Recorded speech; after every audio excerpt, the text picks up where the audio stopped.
Hello everyone, this is me, Dusty Circuit here, and I'm here to bring you what's more than likely going to be the last of these videos of the series. I'm talking about my whole history of computers that I've owned and upgraded from to new ones, and what went wrong with the old ones. And so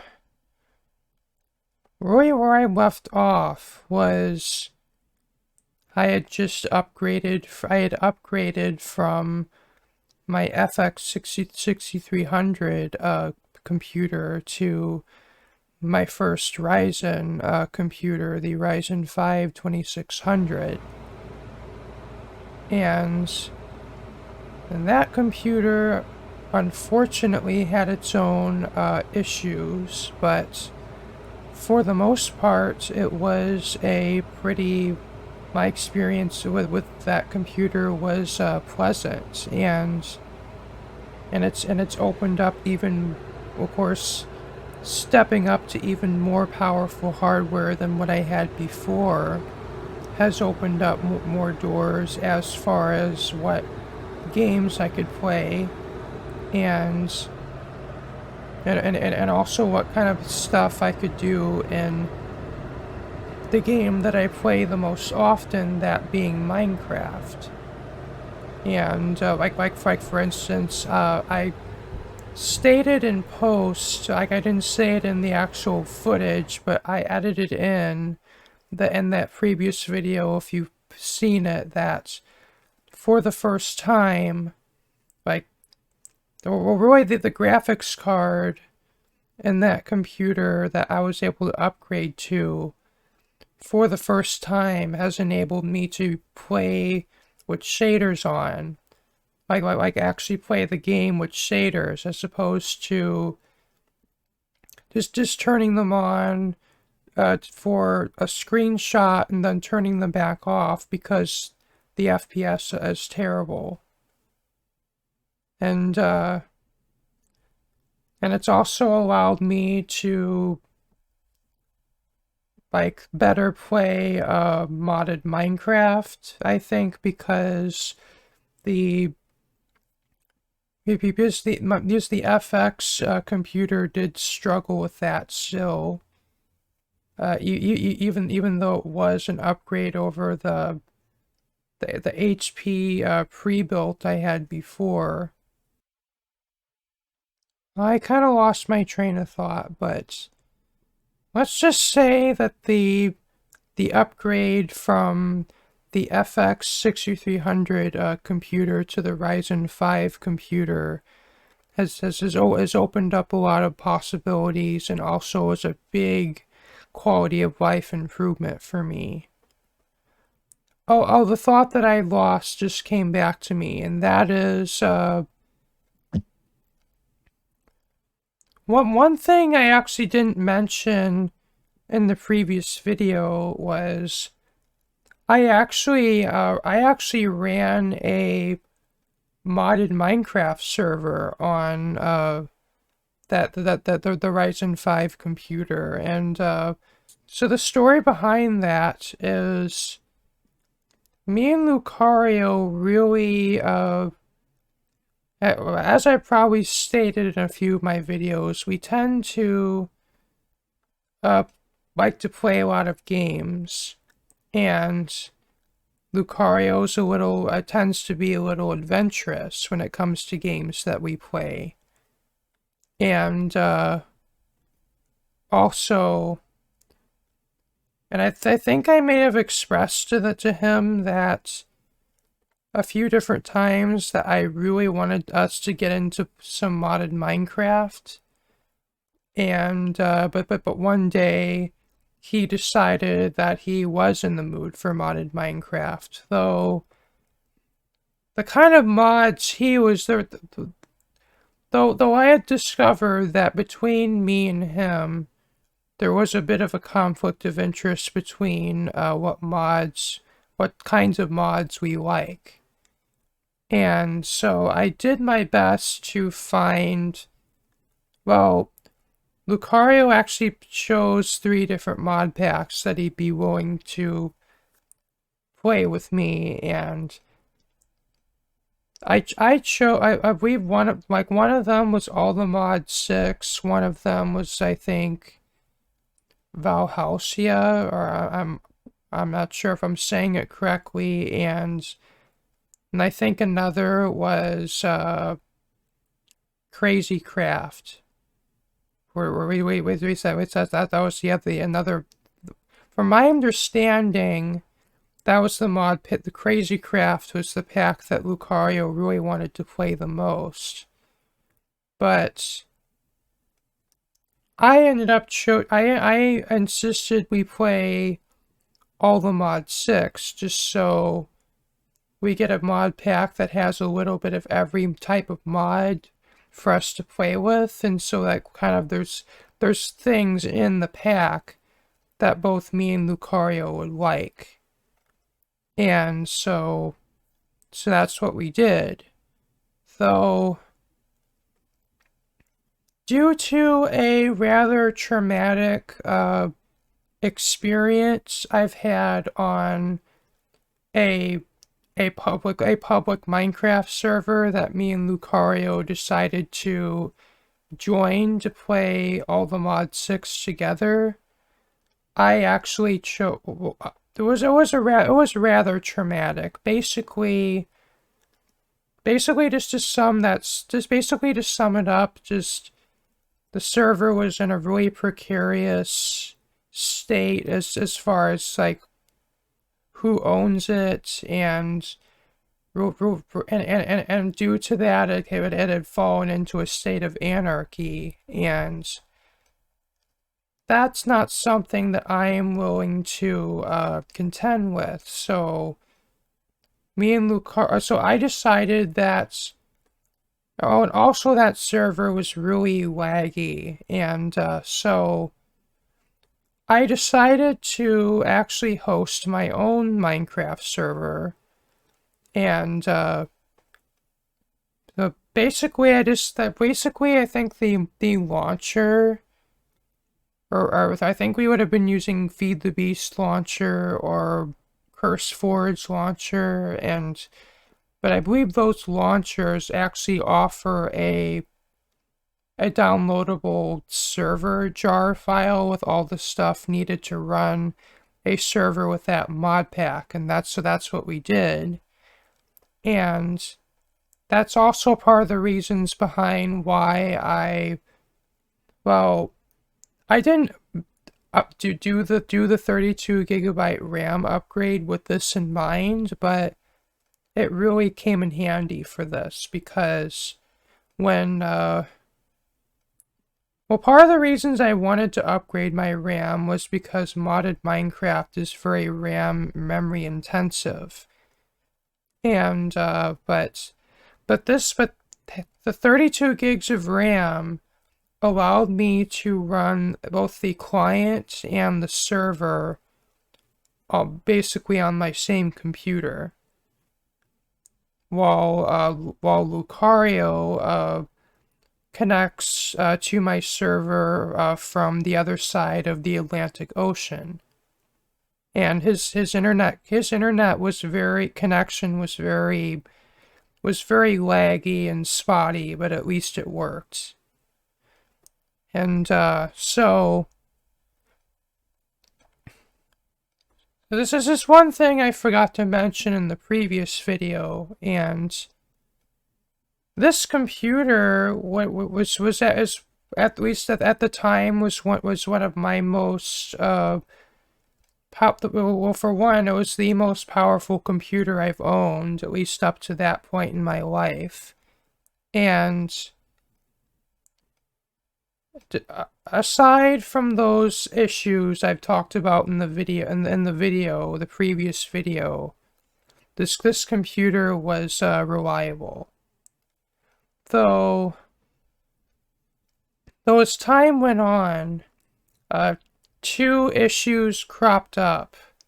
One of which actually did become a real problem, and that is this first issue is my AMD R9 390 graphics card losing driver support.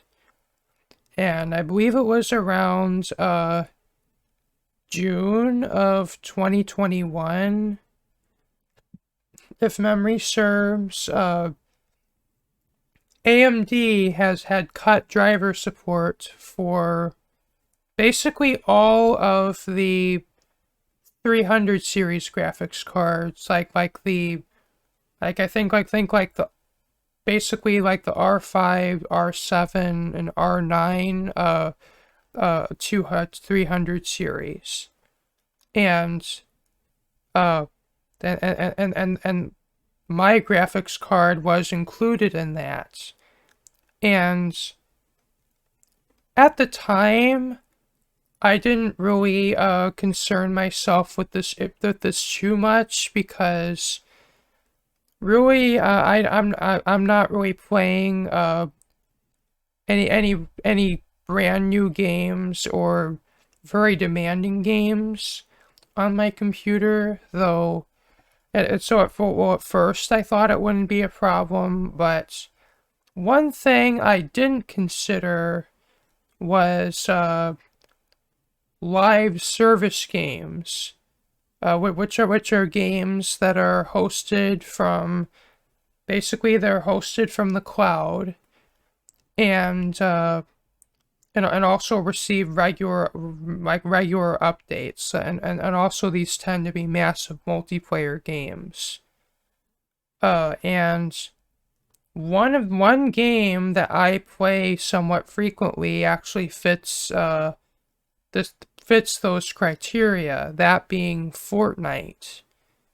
And at first I wasn't all too concerned that driver support for my graphics card ending would affect me, but was probably within about, not even, maybe within about a year of, I think it would have been just under a year after end of driver support for my R9 390 graphics card, that I would start experiencing I would start experiencing graphical issues in Fortnite, or basically the grass, the tall grass in the game would basically it would rapidly flicker between one texture and another, and it would also do that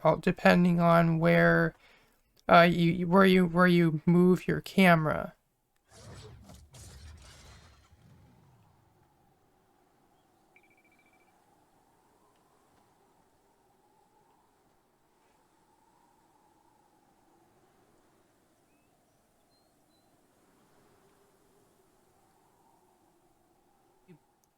I've tried both the official AMD drivers and the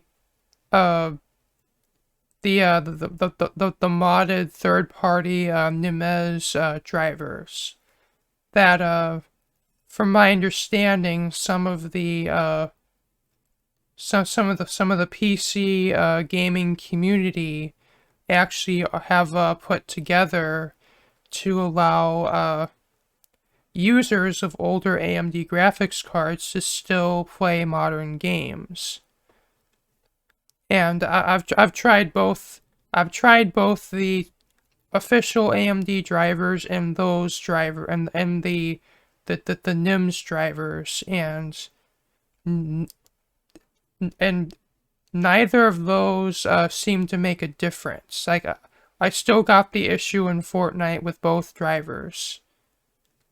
And the only way for me to actually remove that, the only way for me to stop that issue, was to go to performance mode. And which is basically like the lowest graphics settings Fortnite offers, to allow people on really old, like basically potato class computers, or potato level computers to still play the game. And the fact that I basically had to drop all the way down to potato graphics settings just to make just to get rid of that flickering issue, not so much for me, but more so for my viewers who potentially might suffer from epilepsy. I mean, the fact that I had to drop to potato graphics settings to fix that issue, that basically meant that my graphics card, at least in one game that I regularly play, had already become functionally obsolete. And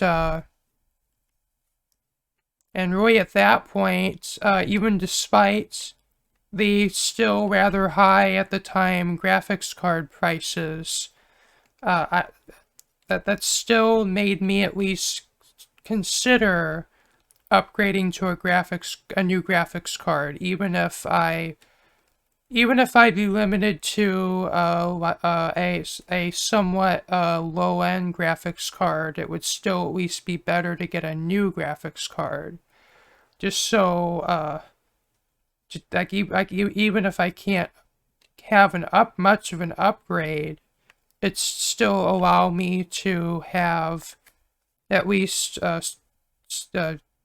at least a supported graphics card that will likely not have issues for many years to come. And but it was not even about it was only like, I think, 2 weeks after that, like at least that I first started having those issues, or I think it would have been maybe a month after that, I actually was to receive my very first of my SSI checks, or so Social Security income. And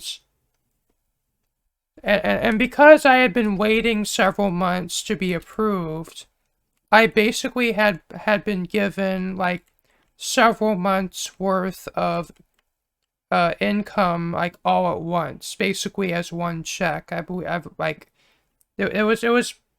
it's probably this would be the biggest check I think I'd receive like in my whole life, and I think this would be about I think it would have been about a $2,300 check. And like one of the first things that I thought about doing upon receiving this check was to buy myself a new graphics card. And while it probably wouldn't be the best use of that money, at least it would make me happy, at least knowing that I'll get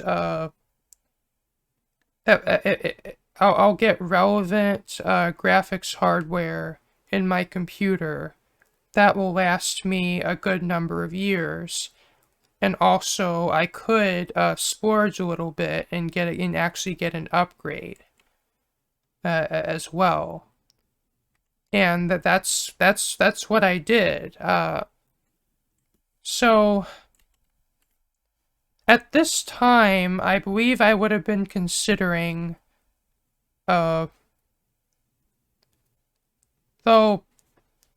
what this video is about, I guess I should have said it at the beginning.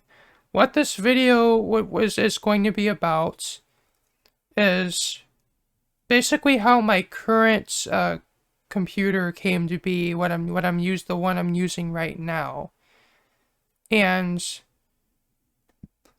I'm talking about about this graphics card upgrade because it is going to segue into that. And so at the time, I would be considering, I believe, I would be looking at Nvidia cards because even though I was happy with my two previous AMD cards, seeing the new technologies that Nvidia has to offer, uh, not only the RTX but also Dlss, which from my understanding is using using dedicated hardware on the graphics cards, that being the tensor cores, to basically, the way I understand it, it internally renders the basically the graphics that are to be sent to your monitor internally at a lower resolution, and then upscales that to the resolution of your monitor. And and it doesn't, like there are some, like depending on what level of DLSS you use, which I guess depends on the game, uh depending on if you choose quality, balanced, or performance, you might if you were to pixel hunt, and if you were to take a screenshot with DLSS on and a screenshot with DLSS off, and if you were to compare the two side by side, and if you really zoom in to see individual pixels, you probably could find a difference. But just like in the visuals. But if you're just playing the game, especially if the game is fast paced, you're not really going to see, you never really notice much of a difference at all. And this was introduced alongside the RTX to basically, if you enable ray tracing, you'd use it along with ray tracing to give you actually give you playable, at least give you acceptable frame rate. Though you can use DLSS by itself and actually gain more FPS. Like for instance, if you're playing a more demanding game, you could squeeze some more performance out of your hardware that way. And so for me, the main selling point of going to Nvidia versus just sticking with AMD would be the DLSS, and also Nvidia has, at least from what I've heard, superior video encoding, at least to AMD. And I have used AMD graphics cards. Actually, I've used two AMD graphics cards, like my RX 460 and my AMD FX build, and my R9 390 in my Ryzen 5 build. Actually, the card I would be moving away from. And I've had no issues with the video quality, and also no issues with I wouldn't notice really any loss of performance, if I were recording on the GPU versus not recording. And but knowing that. But knowing this, and also that Nvidia tends to have better driver support, at least historically, or at least traditionally, I don't know how that's gonna play out today, and going into the future. But at least traditionally, Nvidia has had better driver support, and also their products are more certified and optimized for more different games. Though in recent years there are more AMD optimized games as well. And though, like, had I have gone to with another AMD graphics card, I'd still, I have the feeling that I still would be just as happy with my computer, because I've used two AMD graphics cards before, and I've not had any real problems with them, apart from the issues I had in Fortnite with my R9 390, though that was at its end of driver support, and it was only limited to only one game. And so, like, I mean, I could, like, had I have gone with AMD, I probably could have gotten more bang for my buck, but the card I would end up buying still would give me double the performance of what I had before, which pretty consistently, at least from my RX 460 onwards, I've been able to get graphics card upgrades that were double the performance of what I've been using before. Though with the price of graphics cards these days, I doubt I'll be able to continue that trend.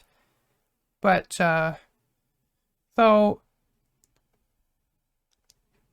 graphics cards I was considering were, I was choosing between either a RTX 3060 or an RTX 3060 Ti. Because they seem to be pretty close together in performance, and also in price. Though I think the 3060 Ti would have been about $100 to $150 more, depending than the card that I would buy, depending on depending on the model. Though how I actually bought this card, I decided I wanted to buy it at Microcenter, because it seems like, at least in my mind, I'd be saving some money, because Microcenter tends to have a lot of discounts on items sold in the store. Though I ended up not really saving any money, I think I ended up spending a little bit more, because I think I opted for their I think it was one of their 2-year protection plans. I don't know if I remember the specifics of it, but it would just be like kind of a warranty, like in case something does go wrong with the card, you could get it replaced for free of charge. Or I'm not really entirely sure how it works, but had I maybe waited for the market to stabilize a bit more, I could have saved up to $200, but over what I paid at the time. But at least knowing that I have at least knowing that I have relevant hardware in my computer, and I also was able to get a significant upgrade that at least made me happy. And it's also a quality of life improvement to the computer that I use every day. the graphics card I would end up getting would be the RTX 3060, the non-TI. And the specific model I got was the Asus Tuff V2, I think it would be called. And this is one of those 3-fan cards. And it seems like it's kind of a trend now that like even like fairly low-end cards now are coming with 3-fan coolers. And while many say that's overkill, it does at least make for a more silent graphics card. And this graphics card, I believe, would actually be my most silent card I've ever owned thus far. Even under heavy gaming loads, this graphics card would be barely audible. Which I can't say that about for either any of my previous graphics cards, except for my GT 610 that I had in my HP computer, though that was because it was a passive card. It didn't have a fan. But anyway, this is the first time I've had an actual gaming tier graphics card that would actually be nearly silent. And in fact, even under full gaming load, this graphics card would barely even would hover around like upper 50 degrees Celsius, which was probably the coolest running graphics card I've owned thus far. So, I mean, if you care about silence, the 3-fan graphics cards I'd say aren't exactly a waste of money, though you'd have to make sure you have though before buying those, I would suggest you make sure you have the case that your case can that they will fit in your case. Because those cards are quite long, having 3 fans. Though probably had I just gone with a 2-fan card, the noise levels probably wouldn't have been that much different. But initially when I first got this graphics card, my plan was just to drop it into my existing Ryzen 5 2600 computer, just as a graphics card upgrade, and I just would continue using the computer for another number of years, but I had discovered that in a few games, especially Minecraft, I would see a CPU bottleneck. And I tried to avoid that by going with a kind of a mid-range card as opposed to a high-end card. And like I was even considering possibly going as high as a 3070, but at the time, I was just thinking about, oh, what would my CPU bottleneck that level of a graphics card, and based on the results of this upgrade, it definitely would have been bottlenecked. But this card would not be bottlenecked in every game. I believe I found in BeamNG Drive and Satisfactory and a few other games I play, this graphics card would run at its full performance. But in Minecraft, that wasn't exactly the case.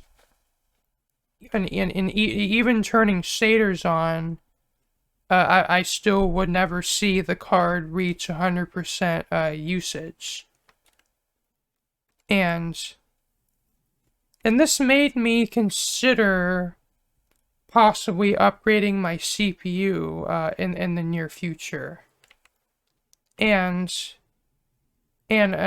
I bought this graphics card. I bought in, I believe it was in May of 2022. Though a few months later, in October of 2022, I would receive another large check. I believe this time around $1,300. And so, and at that point, I decided to possibly put some of that money towards another major computer upgrade, this time being my CPU. And I have been like, and being a kind of a, I can sort of consider myself a computer enthusiast, but I don't really have the, I don't have but the thing is, I don't have the kind of money to constantly buy computer hardware to tinker with. But I do watch plenty of videos just kind of about really about a PC building and PC hardware. Like Jay's 2 Cents is one channel I watch a lot, and I think another channel is Tech Deals, and I think Hardware Unboxed is another one I tune into every once in a while, and like really just for if nothing else, just to kind of keep up to speed with what hardware is coming out, and like. And also, is it a good value or good value for money? And like, should you consider buying this, or should you not consider it? And those channels just make sense out of new hardware launches, and like what hardware is a good value, what hardware is a bad value. And just also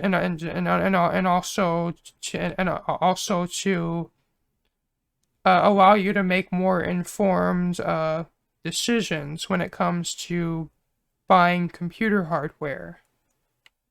And so around I believe So around the time I was to buy my new processor and my new motherboard, we've had the Intel's 12th gen platform and CPUs have launched. I believe they launched several months ago, and AMD's AM5 platform was coming fairly soon, but hasn't launched as quite yet. And also Intel's 13th gen CPUs and also the new generation of motherboards to accompany them were coming soon as well. And so, and also on top of that, Nvidia was in the had launched started to launch their 4000 series graphics cards, and as well as AMD with their 7000 series cards. So really it was during this time where a lot of new computer hardware was being launched around the same time. Like within months or weeks in some cases of one another. And though I wasn't necessarily looking to buy into the brand new platforms because, well, for one, I don't want to spend a ton of for one, I didn't really want to spend a ton of money, but I still wanted a substantial upgrade over what I had that will easily last me several years or a few years to come, or at least given my current use case, it could last me several years. But anyway, so really I had a few different options. I could have gone with Intel, and I could have gotten the I could have bought myself a 12th gen processor and a motherboard to go with it. And because that platform can use DDR4 RAM, I could just use my existing RAM with it. And or I could go with or I could go with a newer AMD CPU. And I believe the reason I went the AMD route was I think one reason was I wasn't quite ready to move to Windows 11 as of yet, and the reason the reason that I didn't want to go with the 12th gen platform for that reason is Windows 11 is designed to make use of the hybrid CPU architecture of the 12th and 13th gen platforms, and well, if you're not going to use Windows 11, you're not going to be getting the full functionality out of what you paid for. And the reason why I didn't wait for the AM5 to come out was, well, for one, I've been kind of I guess I've been guilty of when you have lots of money, like in your wallet or in your pocket or whatever, as they say, like it would burn a hole in your pocket. I consider myself kind of guilty of that. Like, if I get tons of money, I just get the urge to spend it right away. But for the most part, I consider myself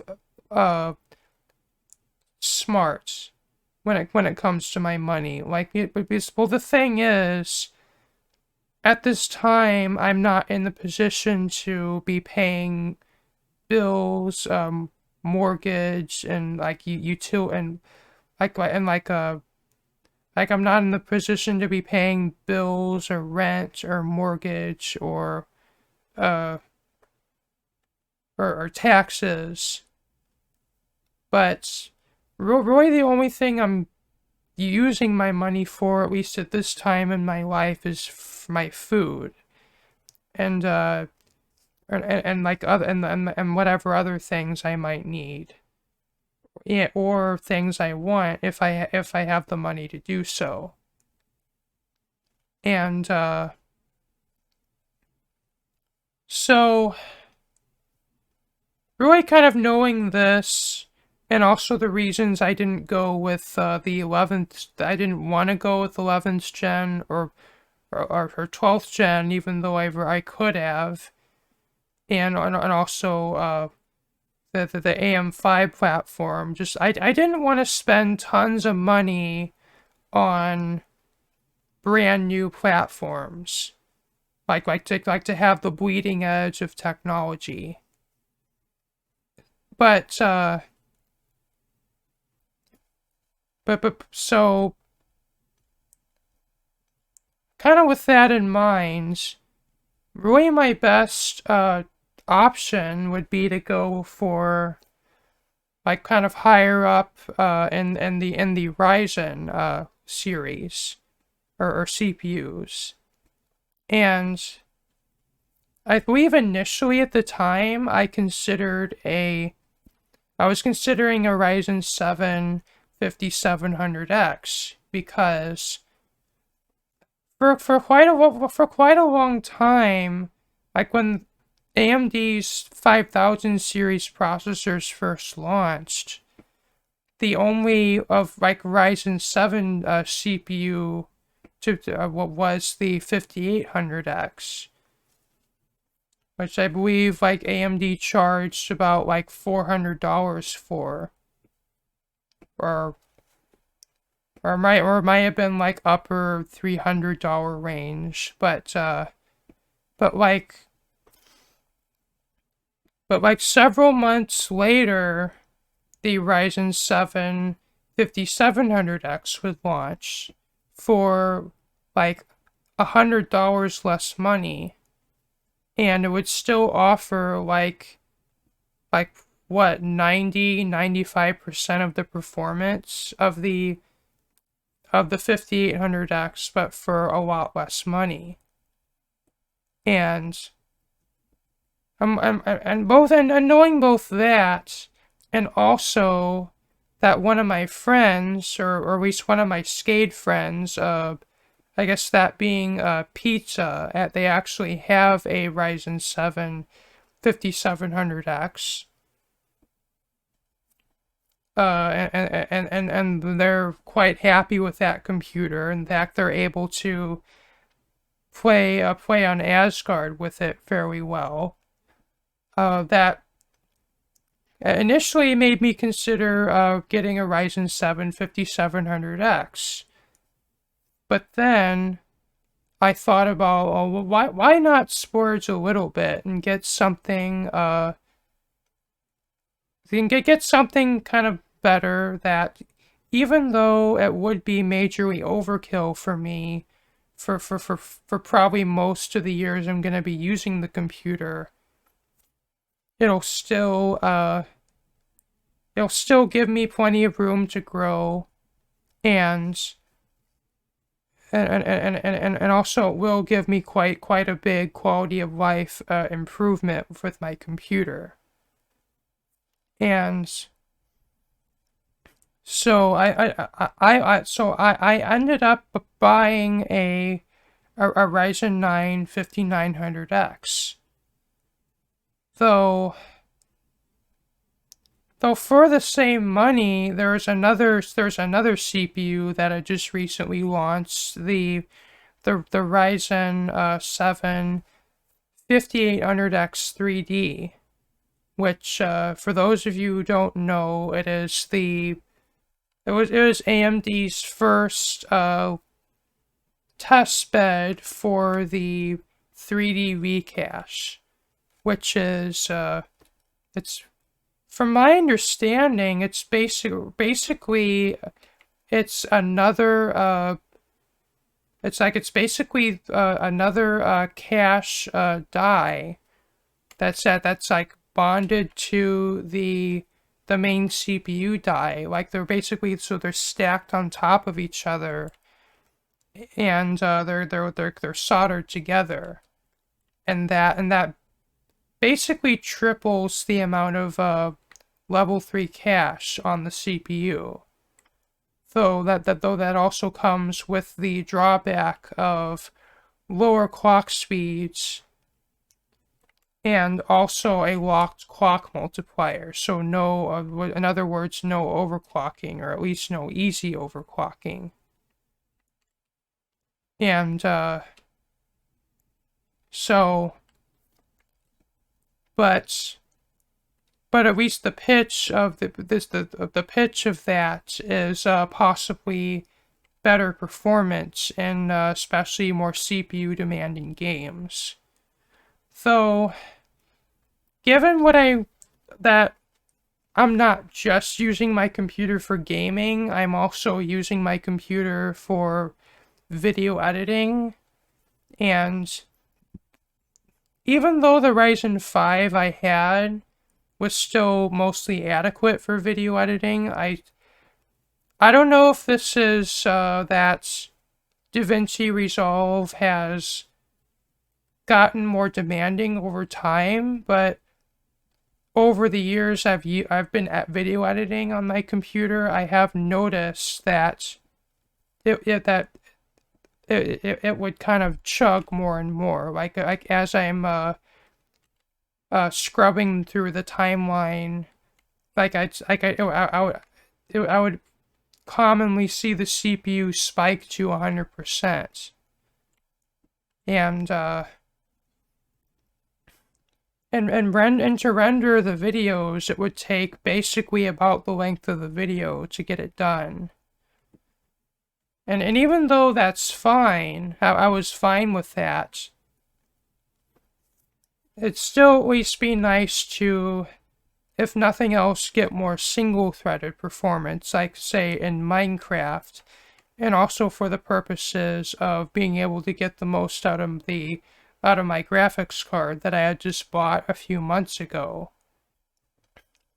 But, I guess thinking about this kind of in retrospect, like, I could have either gotten more value for my money or, because it's literally, like, I have watched the price of the Ryzen 9 5900X, like, in the months after I bought it. And I believe at the time I paid about $400, but I've seen the price drop as low as $3,300 since I bought it. So that doesn't really bother me. But because even if I may have slightly overpaid for it, it still improves the computer that I use every day.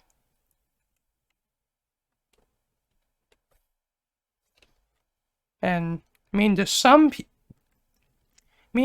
people, I guess, who don't have like tons of money to spend, or their computer isn't nearly as important to their daily life as it is to me, they probably can't, like, the idea of spending hundreds, if not thousands of dollars on new computer hardware every few years seems insane.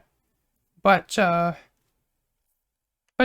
for me, I just see it as kind of a hobby, if kind of an expensive hobby, and also, and it's just also, I'd be saving a lot of money. Like just with this, I basically, like, I didn't build a whole new computer or buy a new computer. I really just upgraded the guts of this computer to be more capable. Yes, really, my current computer is the same. It's using the same case as my previous computer, just the guts have been upgraded. Though the parts that I have retained from the previous build are the two SSDs, the 4 TB hard drive, the power supply, the case, and the fans I put in it, and also that internal card reader / USB hub.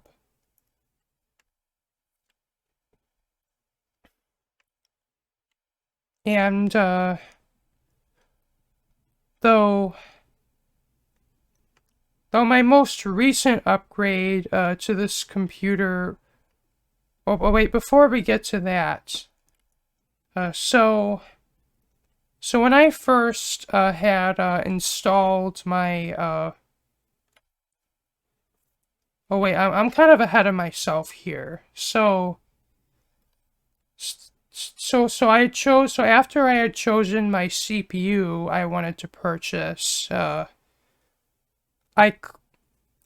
could have just put it in my existing motherboard and just like I just as a drop-in upgrade, because it is supported with through the AM4 platform. Though a BIOS update would be required. Though if I were to be stepping up to a Ryzen 9 CPU, I'd be concerned about the VRM temps, and it just because from my understanding that this motherboard, at least the one I currently had, like its VRM wasn't exactly the strong point of it, but it would still be perfectly adequate for the for the CPUs that are available at the time it would launch. Though I've seen, I think, at least one review of this motherboard which this motherboard was included for testing VRM temps with I believe it would have been a 3950X CPU, and this motherboard was like basically it had one of the highest VRM temps of the ones that were being tested with. I think they were like under a stress test they would get to 100 degrees Celsius, and and that would not really give me a lot of confidence, and like I would have to like I'd have to have probably like I'd have to add some kind of extra cooling to the VRMs to enable to probably allow it to handle that. And no, really for this reason, and also I was thinking about in the back of my head that my sister would still be using my AMD FX CPU and motherboard at the time, and knowing that at the time that would be a 10-year-old platform, that my sister would probably be struggling like getting her games to run at that point, that I could buy myself a new motherboard and then basically give my old motherboard and processor and RAM to my sister, just basically just to upgrade her computer. Like just kind of take the guts out of hers and put those in, and that would upgrade her computer. So kind of with that in mind, I actually purchased myself a new AM4 motherboard, and I think I would go with the Asus B550-F. I don't consider myself to be an Asus shill at all. It just so happened that that motherboard that was given to me was an Asus board, and that the first motherboard I buy would be Asus. And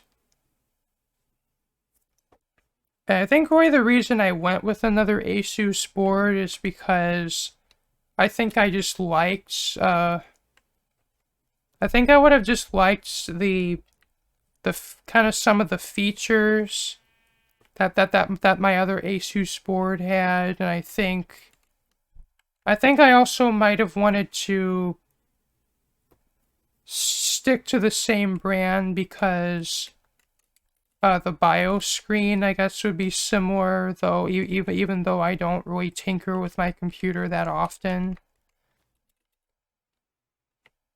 But at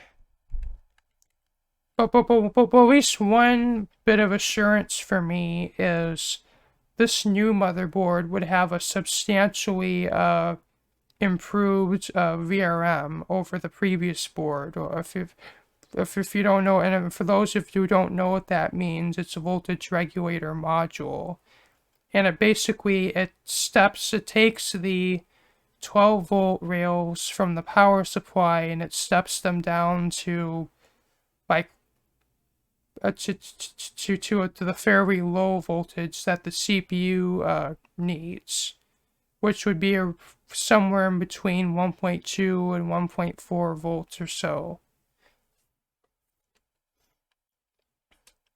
And this motherboard would, I believe, have a 12 phase VRM, where the previous motherboard would only have a 6-phase.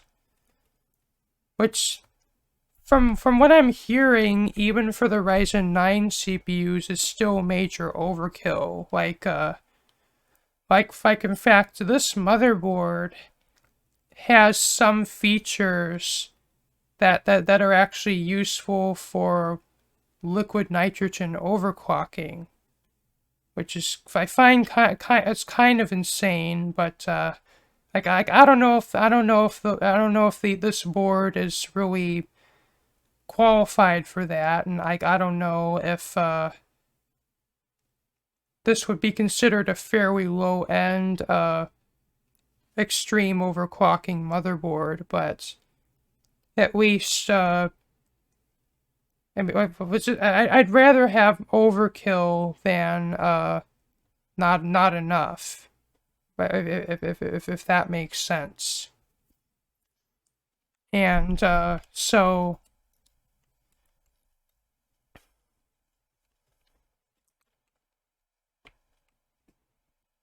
basically I would just my initial plan was just upgrade, just replace the motherboard that was in my current computer with this board. Though I also would buy new RAM, because if you remember from the previous video, I made that mistake where I tried to just get another 16 gigs of RAM to upgrade my existing RAM, and it turned out I'd be limited in what RAM speed I can run. Though to be fair, I was overclocking the RAM from its rated speed. Though just to kind of solve that problem, and also to allow my new CPU to run to its full potential, I decided to replace that RAM with a brand new 32 gig 3200 megahertz DDR4 kit. And I ended up going with an RGB RAM kit, because there was only I was looking at Corsair RAM, and it only was a $10 difference to go with Corsair RGB Pro RAM as opposed to Corsair LPX, which is what I had before.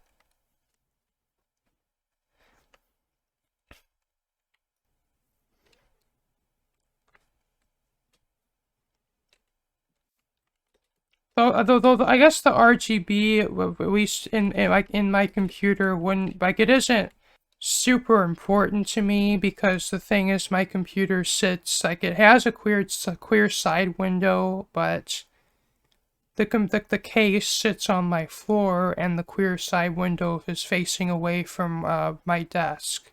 But at least I guess one thing about it is I sleep with my computer on, and RGB does kind of illuminate my room a little bit, which a lot of people hate, but for me, I just kind of find it soothing. I guess I'm just different. But anyway, initially my plan was just to put this new motherboard, processor, and RAM into my existing computer in place of the old stuff. And to use my existing CPU core, my Hyper 212, my Core Master Hyper 212 Evo. Though the one thing that kinda I didn't think about and kinda took me by surprise is that this new CPU runs significantly hotter than my previous CPU.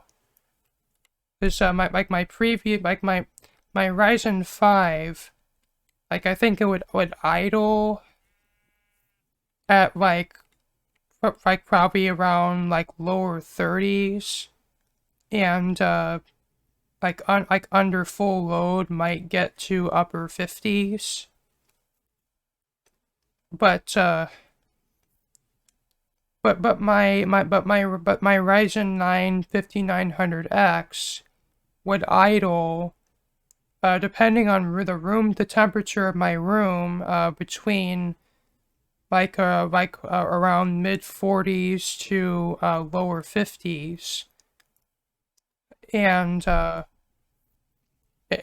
under a full load would easily get up to upper 70s to lower 80s.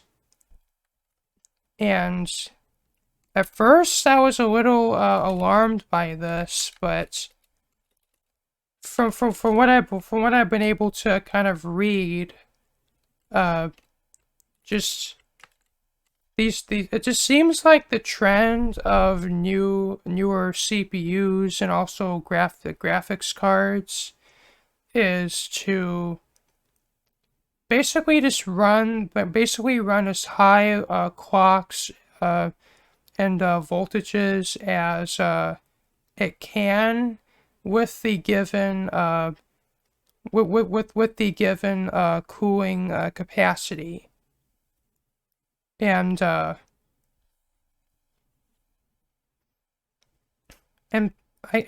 this computer would still be usable with my existing CPU cooler, but considering that I do sometimes put it to full load while rendering videos, the temperatures would get high enough that I can possibly consider a new CPU core, and also the noise levels would be noticeably higher than with my previous computer.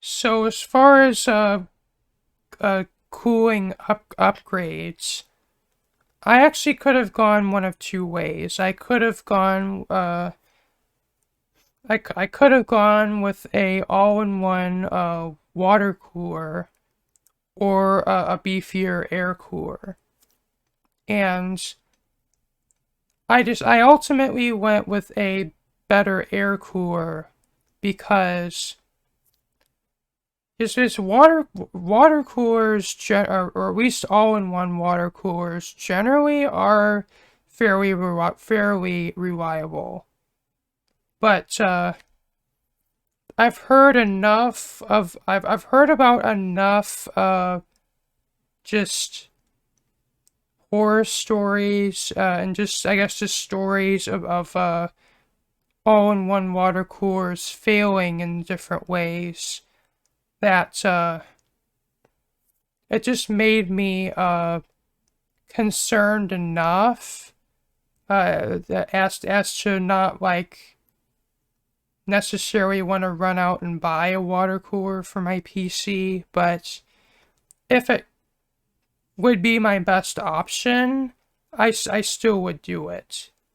But it was like, I was concerned enough about the long-term reliability that I wouldn't consider it necessarily my first option. Though it would be my second option. So really, so the air coolers that I was considering, like I would have been looking at Noctua and Be Quiet, and I guess just between price and I think just between price and like a few other factors, I would end up with going with the Noctua NHD 15S. And really the difference between this cooler and the NHD 15 is it has one less fan, and the fin stack is shifted over as to not encroach as much on your GPU when it's installed. And so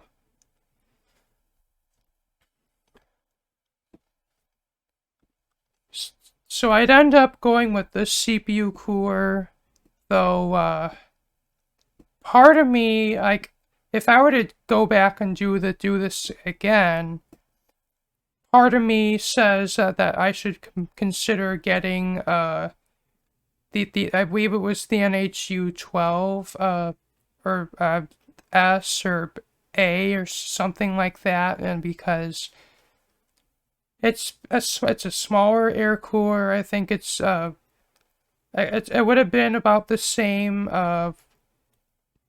I think it would have been about the same size as my Hyper 212 Evo, but just a little bit thicker, and it would come with 2 fans. And it would have, I think, 3 more heat pipes than my Hyper 212 Evo. And I've seen a couple of videos comparing the two, and really the temperatures between the NHD 15 and the U12 were actually quite similar. Was because I'm only saying this because the NHD 15S, even though it's a bit smaller than the NHD 15, it still was kind of a bear to get installed in my case because it is fairly big, and it's and it is, and I think it is taller than than my Hyper 212 Evo, though the side panel does still fit on, but I guess there's only like a few millimeters of a gap between the side panel and the top of the heatsink. And also having the RGB RAM installed would limit me from adding another 140 millimeter fan, though I could still fit a 120 millimeter fan to the front.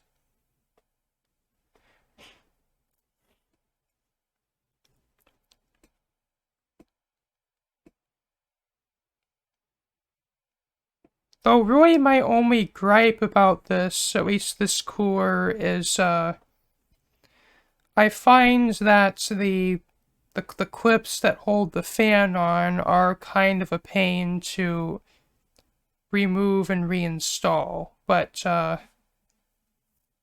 At least my case having dust filtration, I don't necessarily have to take it apart nearly as much to keep it clean, which at least is nice. And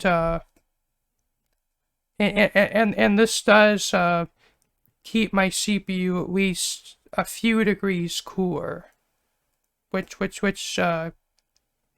even though I guess doesn't fully justify the $100 I spent, is still a nice bonus, and at least now the CPU has more thermal headroom to take advantage of, at least from the way I understand it. And really the only other upgrade I would do to this computer after those upgrades would be purely a cosmetic upgrade, but two RGB fans in the front of the case. And I could have gone at least two different routes with this. So there are these fan kits like that would have I believe like they would have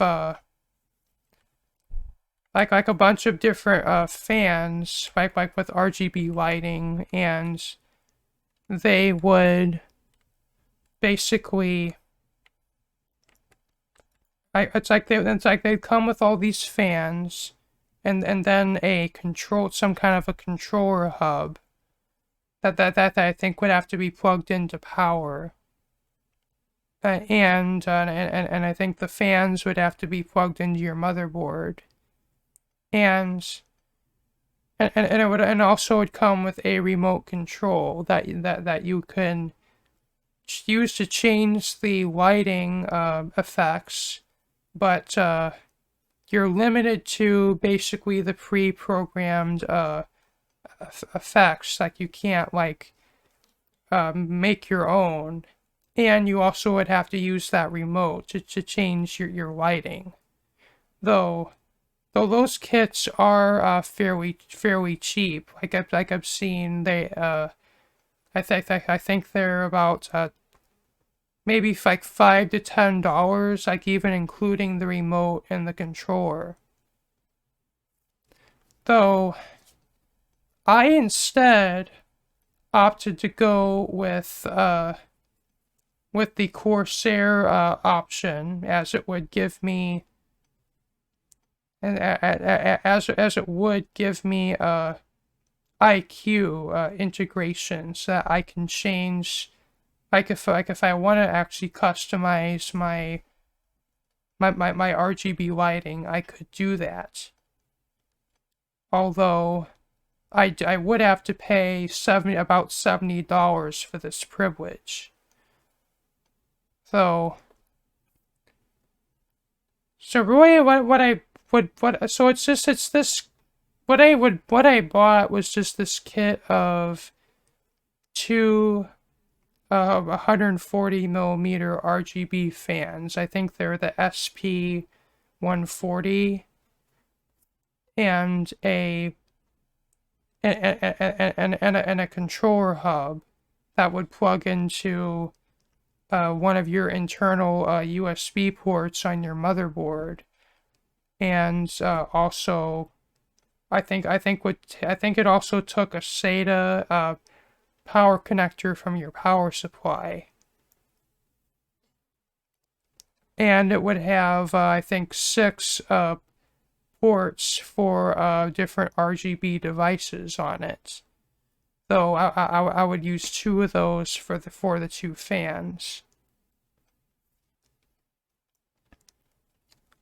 And it would an installation of this was straightforward, though it took me a little bit of experimenting in the IQ software to get these fans to work properly, at least the RGB part to work, as it turns out that the setting, at least in the IQ software, that corresponds to the model of these fans that doesn't actually work. Like I'd have to choose one of the other settings. I think it would have been one of the 8 LED settings, but I was able to make these work, which is at least good. And really from here, I don't really have that many other things to talk about from here. Like I pretty much covered my entire history of my computers up until today. And really looking, so I guess looking to the future, there's really apart from a new platform, which I won't be doing in a few years at least. Probably either either more SSD capacity, or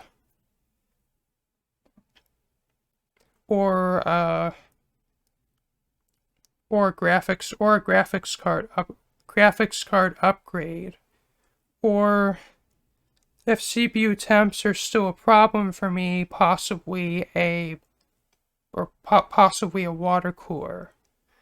So one of the other reasons why I didn't want to go with a water cooler is my case, I believe would have limited me to, like in terms of what size of water cooler I could install. Theoretically, I could install up to a 360 millimeter water cooler, though just from the way my case is, the hoses that would come out of the radiator would be very close to the 5 1/4 inch drive bays, and I'd have to route the hoses. I'd have to play with the routing of the hoses, and I might also have to move my hard drive or remove it, or at least to get it to fit. So it really was yeah. I really I can't be happier with this computer, and I really see it possibly serving me well for quite a number of more years. And though the one other thing that I actually had run into was apparently Microsoft has been in the process of rolling out forced Windows 11 updates, which is basically, I guess you know how Windows updates usually work. You'd restart your computer, and then you would install the latest security update or whatever the update is. But this time, it's a Windows 11 update, or an update to Windows 11. And unfortunately, there's basically no way out of this. But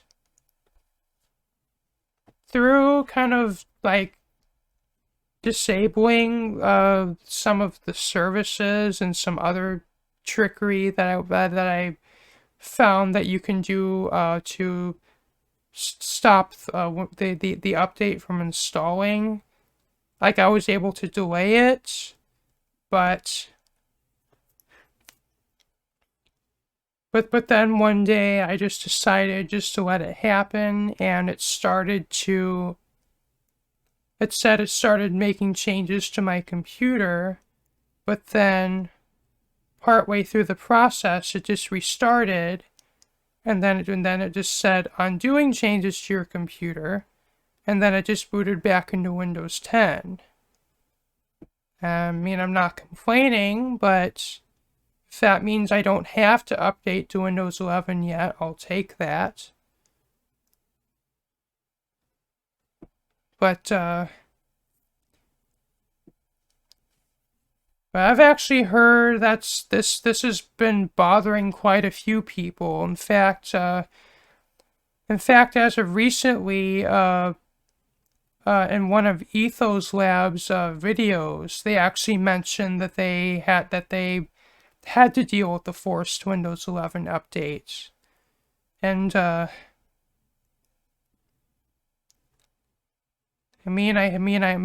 hate Microsoft for doing this to people, but we really don't have, like, what are we supposed to do? Use Linux? So, anyway.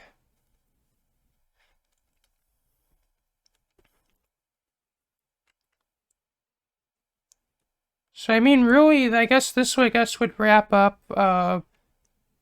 really my experience with my current computer, though I've only really had this computer for about, well, I've had it since October of 2022, and I think as I'm making this video, it's early April, and I really haven't done any really upgrades to it apart from the new CPU cooler and those RGB fans I installed. And though possibly in future, the upgrades I mostly might be considering would be storage, RAM, or graphics card, because the RTX 3060, I am aware, is rather underpowered for the CPU, but largely due to the state of the GPU market,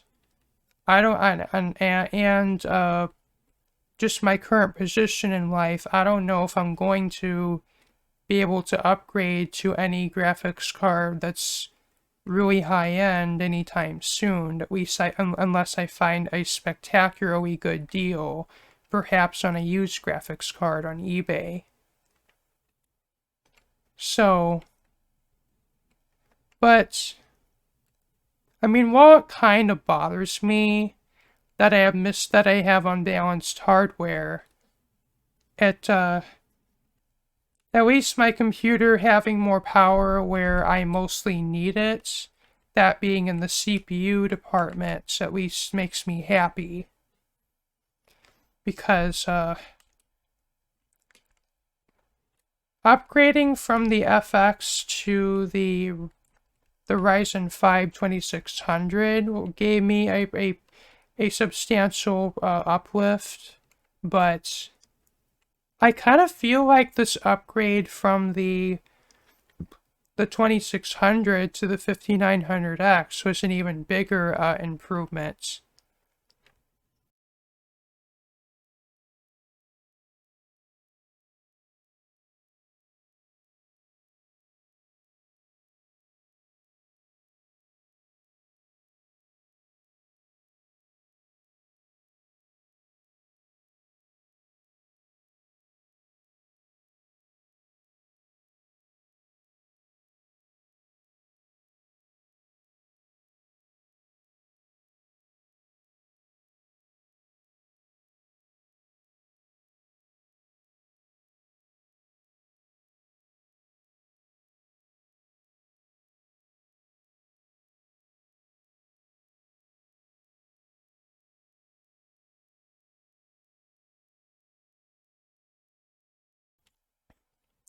Because if I were to turn off my shaders here, like I get as high as like 500, 600 FPS sometimes. And Though what really blows me away is on Asgard, I would be getting easily 300 to 400 FPS. Whereas on my old computer, I maybe be getting 100 to maybe 200 just in newly generated areas. But if I were to go to my base or go to spawn, I'd drop into 80 to 60 FPS. Or perhaps even lower in some cases. But pretty much consistently throughout Asgard, I'm able to maintain 300 FPS, which is quite awesome. And I'm not really playing that many graphically demanding games, and if I do, I'm willing to play around with my graphics settings in order to get the most playable experience that I can. And the way I understand it, even my RTX 3060 is plenty powerful for pretty much all but the most recent and demanding AAA titles. So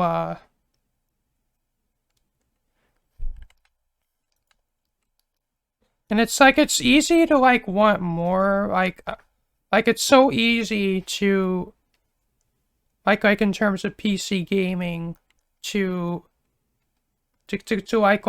be in a situation where you have playable performance, but you're like, oh, I kind of wish I had more, but at least it's important to just kind of be happy for what you have and make the best of what you have. And we know at least so far with this computer, I've never really been in a situation where I'm significantly having to reduce graphics settings just to get a playable experience. But at least in most of the games that I play most of the time, I'm able to get a playable experience and then a lot. Which I can't be happier for. So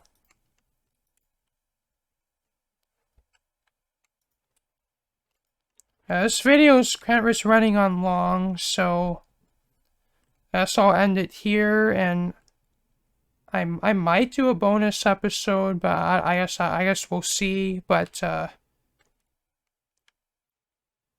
like I guess unless there's another episode I want to make, perhaps discussing some of my other experiences, this will be my last video of the series, at least until perhaps in the future I get to build another computer. So or something else in the future, who knows. But anyway, thank you for watching. This has been me, Dusty Circuit here. And if you liked what you saw, remember to leave a like, comment, share, and subscribe. And if you want to see my next content, be sure to hit the bell for notifications. And this is Dusty signing off. Peace out.